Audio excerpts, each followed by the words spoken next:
एक संत जो भगवत प्राप्त संत हैं, प्रिया जो कि सखी भाव के उपासक हैं, और उनके बताए हुए मार्ग से उनके अनेकों शिष्य गण प्रिया जो कि नित्य निकुंज की सेवा को प्राप्त किए।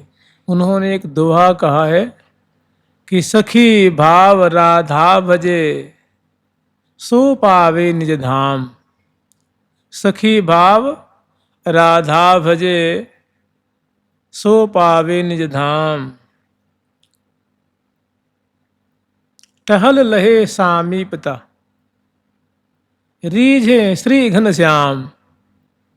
टहल लहे सामीपता मने प्रिया प्रीतम राधे और घनश्याम की समीपता का जो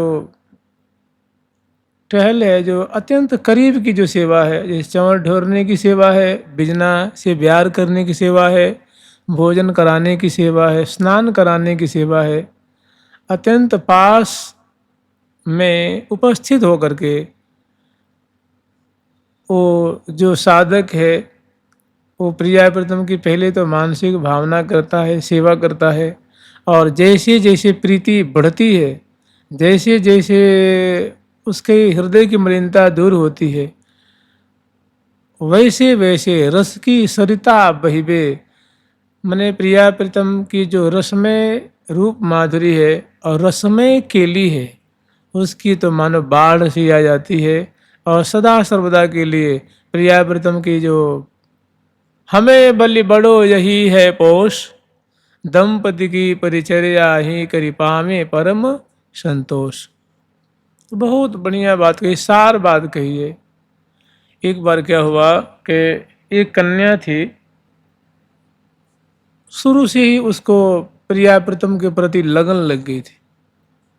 जैसे जैसे बड़ी होने लगी, 10 साल की हुई, 12 साल की हुई, 15 साल की हुई, तो कम से कम 100-150 वर्ष पहले की बात है, 200 वर्ष पहले की बात होगी। तो वो कन्या की जो रुख थी, जो रुझान थी, वो प्रिया प्रीतम के प्रति उत्तरोत्तर बढ़ रही थी। तो माँ बाप को भारी शंका हुई कि हो न हो कहीं ये मीरा की राह पे न चल जाए, कहीं करमैती की राह पे न निकल जाए, तो हमारी तो नाक ही कट जाएगी। तो बड़े समझा उसे, जब कहती माँ जब चर्चा करती ब्याह शादी की, तो कहती माँ तुम तो, मुझे तो ब्याह नहीं करने हैं, मैं तो बिक चुकी हूँ। कैसी बिक चुकी लाली? तू हमारी बेटी है, मेरा अधिकार है बेचना खरीदना, तू कैसे बिक गई? तो यूं कहे कि देखो, तुम राधा और श्याम सुंदर का ब्याह कराओ, हमारा ब्याह ऐसे होगा, तुम्हें ब्याह करना ही है तो मेरा ब्याह ऐसे होगा कि राधा और श्याम सुंदर का ब्याह कराओ, और ब्याह करा के मुझे राधा रानी की दासी रूप में दे दो। चाहे तो राधा श्याम सुंदर को अपने घर में रख लो और मुझे एक उनके लिए मंदिर बनवा दो, और मेरा कार्य रहेगा बस उनकी सेवा करनी, मैं दासी होकर के, टहलनी होकर मैं जुगल की सेवा करूँगी। तो पहले तो माँ बाप समझे कि कोई ऐसे काई ने बहका दी होगी, ऐसे लाली कह रही है, लेकिन जैसे जैसे उसकी अवस्था बढ़ती गई, अब वो तो बिल्कुल इनकार कर देते कि मुझे ब्याह करना ही नहीं है। तो उस लाली के जो गुरुदेव थे, उनके पास माँ एक दिन समझा बुझा के ले गई। तो गुरुदेव ने कहा, लाली तू कैसी चीज़ पकड़ रखी? देख ऐसी बात है, मैं तुझे नहीं कह रहा हूँ कि तू प्रिया प्रीतम के विग्रह पधरा करके और उनकी तो सेवा किया कर, ये हमारी रीति नहीं है। तूने कही कि गुरुदेव अब तो मुझे जो लगन लग गई है सो लग गई है, तो उन्होंने कहा लाली मेरी बात मान, और तू प्रिया प्रीतम की सखी भाव से मानसिक सेवा की कर। इसमें तुझे किसी उपकरण की आवश्यकता नहीं है, किसी सौ सामग्री की, और कोई रोक टोक नहीं है, कोई विशेष मर्यादा भी नहीं है। तो जैसे चाहे वैसे उनको लाड लड़ा सकती है। गुरुदेव ने उपाय बताया और उन्होंने कही मानसिक, यही हमारी परंपरा, हमारी जो परंपरा है उसकी रीति है, रिवाज है, रहनी है, ये पद्धति यही है। के सखी भाव राधा भजे, सो पावे निज धाम। टहल लहे सामीपता, श्यामा श्याम की अत्यंत कहते हैं ना अनुवर्ती होकर के, श्री हरिप्रिया निकट अनुवर्तिन वह निरखे सुखरास, वह निरखे सुखरास। जिनके यह अनन्य उपास, तिनको प्रिया लाल नित हित करी राखें अपने पास। वास्तव में ब्रजमंडल और वृंदावन का तो ये सारा तिसार सिद्धांत है, और हमारे पूर्वजों ने, रसिक जनों ने इसी का अनुगमन करके विशेष लाभ लिया है। विशेष लाभ का तात्पर्य जीते जी शरीर के रहते ही उन्होंने प्रिया प्रीतम के मुख कमल का दर्शन किया है, उनसे आशीर्वाद प्राप्त किया है और अपने दिव्य स्वरूप को देखा है। और दिव्य श्यामा श्याम की जो अतिशय मधुर परिकर है, उस परिकर के एक वो सदस्य बन गए हैं। ये घटना कोई कहीं एक घटी हो सो बात नहीं है, अनेकों ऐसी घटनाएं हैं, अनेकों ऐसी चमत्कृति है, अनेकों संतों के जीवन में घटी है। और वास्तव में श्रीधाम वृंदावन का यही रहस्य है। एक जगह तो कृष्ण प्रिया सखी भावम समाश्रये प्रयत्नतः, तयो सेवा प्रकुर्वीत दीवा नक्त मतंद्रितम। आत्मानं चिंतेत तत्र तासां मध्ये मनोरमा, नाना शिल्प कला विज्ञान। मैंने जो सखी का स्वरूप है, किशोरी प्रमदाकृतिम राधिकानुचरिम नित्यम, राधिका प्रियकारिणी, राधा रानी की नित्य में अनुचरी हूँ, सदा उनकी प्रिय कार्य करती हूँ, उनकी सेवा करती हूँ। और मैं किशोरावस्था वाली हूँ। और नाना शिल्प कला विज्ञान, अनेक जो कलाएं हैं, शिल्प विद्या है, जो सेवा की बात है, सेवा की जो परिपाटी है, उसमें मैं बहुत माहिर हूँ, बहुत निष्णाता हूँ। और मूल बात है कि कृष्ण प्रिया सखी भाव, मैं कृष्ण की जो प्रिया अर्थात जो श्यामा जी हैं, लाडली जो हैं, जो राधा जी हैं, उनकी मैं सखी हूँ।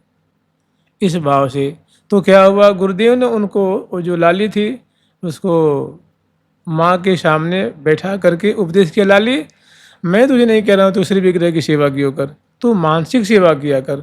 हमारे दादा गुरु परदादा गुरु और मैं उसी रीति पे, उसी पद्धति से मैं भजन करते आ रहा हूँ, और उनकी कृपा से मेरा कार्य सिद्ध हो गया है। और मैं तुझे भी कह रहा हूँ तू उसी रीति से भजन कर। और सुनो, ब्याह जरूर करा, माँ बाप की बात मान, ब्याह तो अवश्य करना बेटी। ये कहा तो माँ बहुत राजी हुई और बेटी भी राजी होगी। ठीक है गुरुदेव, गुरुदेव ने आशीर्वाद दिया। अब महाराज घर में रह के वो लगी भजन करने, जैसे जैसे गुरुजी ने बताया था ना, जो गुरुदेव ने सिद्धांत बताया था कि सखी भाव राधा भजे, सो पावे निज धाम, टहल लहे सामीपता। और रीझे श्री घन श्याम, श्यामा श्याम दोनों रिझते हैं। और रीझ करके क्या करते हैं, अपनी टहल दे देते हैं। सदा सर्वदा के लिए उसकी जो भूख होती है उसको विदा कर देते हैं, अपने पास रख लेते हैं, उसको निहाल कर देते हैं। ऐसी एक घटना है, बहुत सुंदर। एक बड़े उच्च कोटि के महापुरुष हुए हमारे श्री सुखदेव संप्रदाय में। अभी मुझे लगता है करीब करीब 150 वर्ष पहले के वो महानुभाव होंगे। उनका बड़ा विशेष संत समाज में उनका नाम है, उनकी ख्याति है। उनका नाम है श्री श्री परम पूज्य परमादरणीय संत शिरोमणि श्री सरस माधुरी शरण जी महाराज। इनकी जीवन की बहुत सारी घटनाएं हैं। वो वैसे तो विरक्त होकर भजन करना चाहते थे, किंतु उनके जो गुरुदेव थे उनकी इच्छा थी कि ये गृहस्थ होकर भजन करे। तो गुरुदेव की आज्ञा से उन्होंने शादी भी करी। गुरुदेव ही कन्या खोज के लाए और गुरुदेव ने कहा कि देखो चिंता मत करो, तुम समझते हो कि मैं गृहस्थ के जंजाल में फंस जाऊंगा, सो बात नहीं। अरे गुरु फंसाता है कि निकालता है। अगर मैं तेरा सच्चा और पक्का गुरु हूँ तो मैं तुझे भला फंसाऊँगा क्या? मुझे पता है तू फंसेगा ही नहीं, चिंता मत कर। ये जो तेरी शादी होगी ना, वो 5 साल के बाद पधार जाएगी। 5 साल के बाद हाँ, पहले वो चली जाएगी, चिंता मत करिए। तो कैसे कैसे महात्मा होते हैं। जुगल सरकार की लाडली लाल की तो वर्णन ऐसा आता है कि वो बहुत, कभी तो समय आया तो अंग्रेजी राज में जो कोतवाल नहीं होते हैं, जिसको हम लोग इंस्पेक्टर कहते हैं, जो थानेदार कहते हैं, कभी कभी थानेदार के स्थान पे कार्य किए, कभी वकालत भी पढ़ रखे थे, तो कभी पक्षधर का भी काम किए। और इतना होते हुए गुरुदेव की ऐसी आज्ञा थी और बचपन से ऐसी लगन लगी थी कि वो मानसिक सेवा में उनकी बहुत रुचि थी। श्यामा श्याम की मानसिक सेवा करनी, श्री धाम वृंदावन की निकुंज में विराजमान करके भांति भांति के समयानुसार, ऋतु के अनुसार लाड लड़ाते थे। और अपने को सुख अली, जो भगवान श्री सुखदेव जी महाराज हैं, श्री सुख अली, और उनके जो कृपा पात्र आचार्य चरण श्री श्याम चरण दास जी महाराज, उनका नाम है प्रेम मंजरी सखे। और ऐसे ही अपने जो उनके जो गुरुदेव भगवान थे, अपने आचार्य और गुरुदेव की जो भावदेह भाव स्वरूप उनके अनुगत्य में वो भजन किया करते थे सखी भाव से। देखिए, गृहस्थ में थे तो परिवार भी चलाना होता, पुत्र भी थे, पिताजी भी थे, माताजी, मतलब पूरा परिवार था। लेकिन ऐसा उसमें से सबकी व्यवस्था करते हुए और अपने भजन को यथास्थिति बनाए रखते थे। तो भजन करने के लिए 12 बजे रात्रि से 1 बजे रात्रि के बीच में उठ जाते थे। और मानो सरकारी कार्य है तो 10 बजे पहुंचना होता था, तो 7-8 बजे तक मानसिक भावना करते, फिर मंत्र आदि का जाप करते, कुछ भोजन करते और उसके बाद अपने कार्य में चले जाते। और पुनः वहाँ से आते तो खूब सत्संग हुआ करता, चर्चा होती थी। फिर रात्रि में संध्या के समय जितना बनता भजन करते, और जब 1 बजे 12 बजे उठना है तो 7-8 बजे 8 बजे तक सो जाते थे और खूब धूमधाम से उत्सव मनाते थे। और ऐसे करते करते करते करते बड़ी लगनशीलता से तो उनको इसमें प्रविष्टि होने लगी। आचार्य गुरु की विशेष कृपा हुई, प्रियाजू की कृपा हुई, और वहाँ की बातें, वहाँ की दृश्यावली, मैंने निकुंज महल की जो वृंदावन की जो शोभा है, वृंदावन की झांकी है, प्रियाव्रतम की माधुरी है, सखियों की माधुरी है, गुरुपाली की माधुरी है, आचार्य जो युथेश्वरी जो हैं, जो युथपति हैं, उनकी जो माधुरी है, वहाँ के जो उपकरण आदि हैं, वहाँ की अवनी है, और उनके हृदय में स्फुरित होने लगी। उसके बाद तो कभी कभी ऐसी स्थिति हो जाती है कि समय का ज्ञान नहीं रहता, देह का कोई भान नहीं रहता।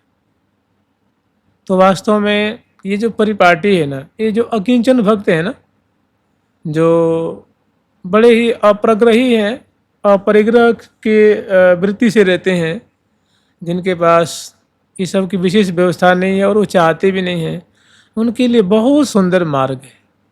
जैसे मान लीजिए हम विग्रह सेवा करें और ठाकुर जी को खूब, अन्य कार्य तो खूब करें, लेकिन अगर उसमें मन न लगे तो उसमें सरसता नहीं आएगी और स्फूर्ति कोई नहीं होगी। और जिसके पास मानव उपकरण नहीं है, नैवेद्य नहीं है, सामग्री नहीं है, लेकिन उसका मन लग रहा है, आंख बंद करते ही देह की सुधि नहीं रहती, यहाँ से कोई गुजर जाता है, घंटा बजता है तो उसको कुछ सुनाई नहीं देता, कोई बातचीत करता है उसको सुनाई नहीं देता है, ऐसा निमग्न हो जाता है। और मानो उसका दूसरे देश में पहुंच जाता है, प्रेम नगर में पहुंच जाता है। तो जिसका मन लग गया तो उसकी सारी इंद्रियां लग जाएंगी, और जिसका मन नहीं लग रहा है, इंद्रियां लग रही हैं, तो उसको कहते हैं कि प्राकृतिक भक्त हैं, सामान्य भक्त हैं, अभी भजन में लग रहे हैं, अभी चंचलता विशेष रूप से गई नहीं है। तो ऐसे जो महानुभाव, उन्होंने प्रिया प्रीतम की जीते जी उनकी दिव्य सेवा लाभ कर ली और भांति भांति से उनको लाड़ लड़ाते समय अनुसार कभी कभी तो वे मानसी सेवा में प्रिया प्रीतम को चौड़ ढोरा करते थे सखी भाव से। कभी कभी प्रिया जी को और लाल जी को तांबुल खवाया करते थे। कभी कभी प्रिया प्रीतम के सामने जैसे मानो संध्या आरती है, संध्या आरती के समय जैसे सहचरी बिंदु है सुंदर संगीत की रचना करती हैं, संगीत सुंदर नाट्य थाट थटाती हैं। प्रिया प्रीतम के सामने सुंदर वेशभूषा से अलंकृत होकर लाडली लाल दिव्य वृंदावन के राजा रानी जैसे सुंदर सिंहासन पर विराजमान होते हैं, सेवा पराशर की सेवा करती हैं। और उस समय जो कुशला सखी हैं, नृत्य दिखाने वाली, गाने वाली, विविध कौतुक उपजाने वाली, नूतन नूतन कला प्रदर्शन करने वाली, तो वे अपनी अपनी कलाओं को कर ही निवेदित आन वे प्रिया प्रीतम के समक्ष प्रस्तुति करती हैं अपनी कलाओं की, अपने गुणों की, और बहुत सुंदर सुंदर कला प्रदर्शन करके श्यामा श्याम को रिझाती हैं। केवल एक ही उद्देश्य है, कोटि काम लावण्य श्री हरि प्रिया, कोटि काम लावण्य श्री हरि प्रिया, तीनहि रिझावन काज रे, तीनहि रिझावन काज रे, तीनहि रिझावन काज रे, झावन काज रे। देखिए ऐसी ऐसी जब निमग्नता होती है तो ऐसा ऐसा उत्तम कार्य होता है, ऐसा ऐसा अचंभे में डाल देने वाला कार्य होता है जो कोई विश्वास ही नहीं करेगा। एक बार ऐसा हुआ, ऐसी उनको उस सेवा में प्रविष्टि हो गई थी, ऐसा प्रवेश मिल गया था कि उस समय वे वकालत किया करते थे। तो संजोग से जो उन्होंने केस लिया था तो उस समय उस केस का फैसला होने वाला था। तो बिल्कुल जज और दोनों पक्ष के जो वकील होते हैं वहाँ सामने उपस्थित होते हैं और अंत में फैसला निर्णय के अनुसार सुनाया जाता है। तो ये मानसिक सेवा में इतने तल्लीन हो गए परम पूज्य श्री सरस माधुरी शरण जी महाराज कि उनको 10 बजे निकल जाना चाहिए, लेकिन उस दिन कम से कम 12-1 बज गए। सेवा करते मन विशेष अनुभूति हुई, विशेष रस में पक गए, सेवा में विशेष निमग्न हो गए। तो श्री सरस माधुरी शरण जी महाराज का वहाँ उपस्थित होना जरूरी था। तो इनके रूप धर के ठाकुर जी स्वयं वहाँ उपस्थित हुए और फैसला इन्हीं के पक्ष में हुआ। जज ने जो जजमेंट दिया इन्हीं के पक्ष में दिया। और उस समय जब जजमेंट होने से पहले दोनों वकीलों का हस्ताक्षर होता है ना, जज का भी होता है, तो इन्होंने हस्ताक्षर भी ठाकुर जी ने इनकी रूप धारण करके वहाँ हस्ताक्षर किया और गजब वहाँ उन्होंने जिरह की।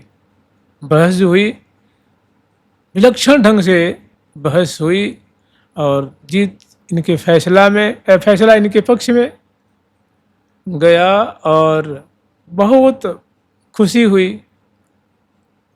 जज भी लोहा मान गया। जब इनका ध्यान भंग हुआ तो देख रही भैया आज तो 12:30-1 बज गया, आज तो देखो फैसला होने वाला था, अब मैं क्या करूं, क्या कहूँगा। जैसे तैसे चलो कम से कम उपस्थित हो जाता हूँ। माँ गए कोर्ट में तो वहाँ तो सब फैसला हो चुका है। जज साहब से जाके क्षमा मांगे कि साहब मुझे आज बहुत गलती हो गई, मुझसे अपराध हो गया, मैं समय से नहीं पहुँच पाया। बोले कैसी बात करते हो, अभी तो तुम इतने बढ़िया मुझे चकाचौंध में डाल दिए, इतने बढ़िया तुमने वहाँ सबूत पेश किए कि मेरी बोलती बंद हो गई और तुम्हारे पक्ष में क्या हंसी कर रहे हो, क्या मेरी हंसी कर रहे हो क्या? तुमने कि नहीं महाराज मैं कैसे मानूं, मैं तो अभी आपके सामने उपस्थित हो रहा हूँ। तो फिर उस वकील को ने बुलाया, बोले देखो भाई ये क्या कह रहे हैं, जीत गए और जीत भी गए और ऊपर से ये देखो हमें मत एक तरह से मानो व्यंग कर रही है, तो नहीं कही और ना मानो तो हस्ताक्षर देख लो। क्यों भाई, ये उपस्थित थे कि नहीं थे? भाई साहब कैसी बात करते हो, आप तो उपस्थित नहीं थे क्या? आप ही तो इतनी बढ़िया आज जिरह करके मेरी बोलती बंद हो गई और फैसला तुम्हारे पक्ष में गया। तो समझ में आ गई इनको, किसी से कुछ कहा नहीं और लगे वहीं पे एकदम गंगा जमुना की धारा आंखों से बहने लगी। और उन्होंने मन ही मन ये संकल्प किया कि मेरे लिए ठाकुर जी को यहाँ कोर्ट में आकर के उपस्थित होना पड़ा, जज ऊपर बैठा होगा, ये नीचे खड़े होंगे, तो ऐसे अपने इष्ट का अपमान कराना अच्छा नहीं है। फिर संकल्प लिया मन ही मन कि आज के बाद वकालत नहीं करूँगा, घर में रह के भजन करूँगा, जैसे होगा ठाकुर जी योगक्षेम बयान करेंगे। तो आप ही से अंदाज लगाइए कि कैसी निमग्नता होगी, कैसी बेसुधी होगी, कैसी प्रीति होगी, कैसी उसमें प्रविष्टि होगी, कैसी इनके ऊपर अद्भुत कृपा प्रिया प्रथम की कि देह की, समय की, तन की, मन की कोई सुधि नहीं। और कोई बहुत हजारों वर्ष पुरानी बात नहीं है। यहाँ आप लोग देखेंगे एक ये जो बनखंडी है ना, वृंदावन में एक जो बनखंडी तिराहा तिराहा है, वहाँ पे एक थोड़ी सी हट करके एक छिपी गली है। उस गली में एक निम्बार्क संप्रदाय का बड़ा पुराना आश्रम है, उसको कहते हैं निम्बार्क कोट। तो जब कार्तिक में एक महीने का लगभग वहाँ अनुष्ठानात्मक एक निम्बार्क भगवान का महोत्सव मनाया जाता है जयंती तिथि पे, तो उसमें श्री सरस माधुरी जी महाराज आते थे और चरणों में नूपुर बांध करके और निम्बार्क भगवान के सामने नाचते थे और बधाई की याचना करते, हे निम्बार्क भगवान आप मुझे बधाई दीजिए क्योंकि आप ही मेरी यूथेश्वरी हैं। जो हमारे श्री सुखदेव भगवान जी हैं ना, तो श्री रंगदेवी जी की ही यूथ में वो माने जाते हैं, ऐसे उनके वो प्रमाण है। वो सब हमारे जो सुख संप्रदाय के जो संत भक्त हैं सभी मानते हैं, कहते हैं हम भी श्री रंगदेवी जी के ही परिकर हैं। तो वहाँ आकर के और उत्सव पे सुंदर राजस्थानी पाग बांध करके, चरणों में घुंघरू बांध करके और उनके सामने और श्री निवारक भगवान के बहुत सुंदर सुंदर बधाई गाया। महाराज एक और बड़ी आश्चर्य की बात जानते हैं, तो जा पे कृपा राम की होई ता पर कृपा करे सब कोई। जिस पे कृपा श्यामा श्याम की होती है, भगवान सीताराम जी की होती है, भगवान की जिस पे कृपा होती है, इष्ट के देव की जिस पे कृपा होती है, उस पे सभी देवी देवता आचार्य संत महात्मा, यहाँ तक भी सभी क्या कहें आपको, दैत्य दानव भूत प्रेत सभी कृपा करते हैं। गोस्वामी तुलसीदास पे किसने कृपा की थी? भूत ने, प्रेत ने। कहते हैं ना कि अगर वो निहाल है तो पूरी जो प्रकृति निहाल है। तो एक बार की बात है, इन्होंने श्री निम्बार्काचार्य महाराज की बधाई लिखी, श्री मीरा जी की बधाई लिखी, श्री रैदास जी की लिखी, सभी आचार्यों की लिखी। तो एक बार श्री कृष्ण चैतन्य महाप्रभु ने इनको आदेश दिया, क्यों भाई हमसे क्या बैर मानते हो क्या? हमारी बधाई क्यों नहीं लिखते हो, मेरी भी बधाई लिखो। श्री कृष्ण चैतन्य महाप्रभु ने बोले, सरकार मैं क्षुद्र हूँ, अधम हूँ, विस्मृति तो मेरा स्वभाव है, आप महत्पुरुष हैं, आप ही ऐसा कर सकते हैं। कान पकड़ करके आपने मेरे को याद दिलाया, मैं अवश्य में लिखूंगा। तो बहुत सुंदर श्री कृष्ण चैतन्य महाप्रभु जी की भी बधाई लिखी। बताओ ना, कौन सभी आचार्य उनको मानते? आप बताओ, जो प्रिया जी की सहचरी हो उसे कौन घृणा करेगा जी? मन ऐसा निर्मल भया जैसे गंगा नीर। तो देखिए ऐसे ऐसे महानुभाव। और एक और बात है, एक बार की बात है, आप लोग नाम श्रवण किए होंगे, परम पूज्य श्री हंसदास बाबा जो सिद्ध निम्बार्क संप्रदाय के संत हुए, बरसाने में श्री बिलासगढ़ पे रहा करते थे, जिसे श्री जी ने सारी मांग करके रास्ते में ले लिया था, जिनकी जिह्वा पे श्री जी ने पता न क्या मंत्र लिखा। कहा, बाबा ने कहा मुख खोलो, तो बाबा ने मुख खोला, श्री जी ने कोई सीख से उनके जीव पे कुछ लिखा, पूरी भागवत उनको याद हो गई। ऐसे परम सिद्ध संत श्री हंसदास बाबा और वृंदावन के सखा भाव के परम रसिक संत श्री ग्वारिया बाबा, ये श्री सरस माधुरी जी के यहाँ जयपुर में जाया करते थे। उनके यहाँ 10 दिन, 5 दिन, 15 दिन, 8 दिन, 5 दिन रुकते थे, सत्संग होता था, फिर समय पाकर के वृंदावन चले आते थे। एक बार बड़े उच्च कोटि के संत वृंदावन के श्री भक्तमाली जी, श्री जगन्नाथ प्रसाद भक्तमाली जी, एक वृंदावन के विभूति थे। हमारे स्वामी जी श्री हरिदास जी महाराज जी की परंपरा के थे संत। एक बार जब उनके यहाँ पधारे तो श्री सरस माधुरी शरण जी ने कहा, बाबा आप तो स्वामी जी के परिकर हैं, बिहारी जी की विशेष कृपा पात्र हैं, थोड़ी मुझ पे भी कृपा करवाइए। तो वो हंस के बोले, कैसी बात करते हो, तुम पे कृपा तो हो चुकी। एक दिन की बात है, मैंने देखा कि तुम सुख अली के, जो सुख अली जी हैं प्रिया जी की जो सहचरी हैं, और श्री चरणदासी जी उनकी बगल में है, और तुम्हारी जो बलदेवी दासी जो तुम्हारे गुरु वाले हैं वो तुम्हारे आगे हैं, तुम उनके पीछे सखी भाव से खड़ी होकर के और प्रिया प्रथम की सेवा कर रहे हो। बता, ऐसी ऊंची स्थिति प्राप्त कर रखी है, तुम मुँहते कह रहे हो कि कृपा करो कृपा करो, ज़्यादा मत बोले। अब समझ गए ना। तो ऐसे महानुभाव आय मिलो परिवार आपनो, आय मिलो परिवार आपनो, आय मिलो परिवार आपनो, आय परिवार आपनो, हरि हंसी कंठ लगायो, हरि हंसी कंठ लगायो, श्यामा श्याम जो बिहरत दोवो, श्याम जो बिहरत दोवो, सखी समाज मिलायो,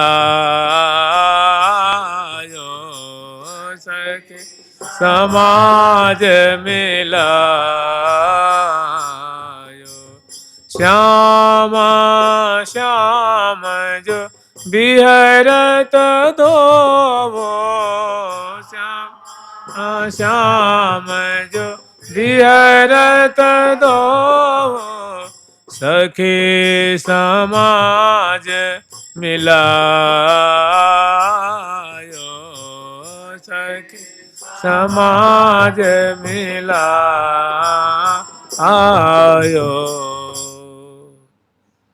श्यामा श्याम कलोल कर रहे हैं, क्रीड़ा कर रहे हैं, विहार कर रहे हैं, और सखी समाज वहाँ उपस्थित है, भांति भांति से सखी मंडली सेवा कर रही हैं। तो इस दिव्य परिकर को प्राप्त हो जाता है आचार्य गुरु प्रदत्त जो सखी भाव राधा भजे, सो पावे निज धाम, टहल लहे सामीपता, रिज हैं श्री घनश्याम। श्यामा श्याम रिज जाते हैं, रिज करके प्रदान कर देते हैं।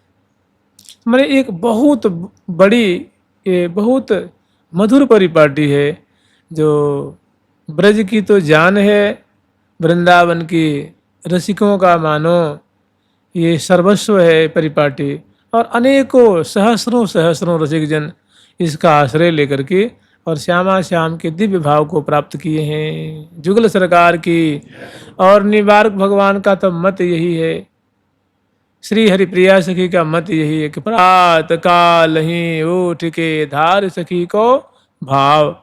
एक इस विषय पे बहुत सुंदर श्री ध्रुवदास जी महाराज ने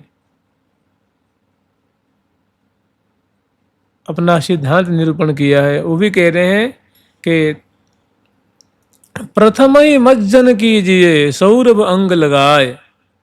माने साधक सुंदर उद्वर्तन आदि करके सखी भाव धारण जब करे तो उस समय सुंदर भाव देह धारण करके स्नान करे, सौरभ आदि से केश पास को सुभाषित करके उसके बाद स्नान करके मंगल विग्रह पहुँचे और सुंदर वस्त्र धारण करे, आभूषण धारण करे।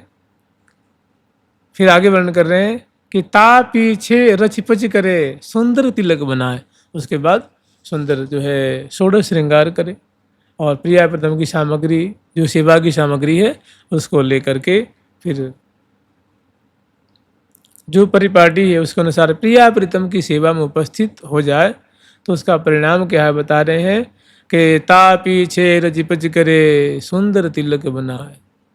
तिय के तन को भाव धरे सेवा हित श्रृंगार, जुगल महल की टहल की तब पावे अधिकार। नारी किंवा पुरुष हो जाके उरेह भाव, दिन दिन तिनकी चरण लय रज लय ले मस्तक ला।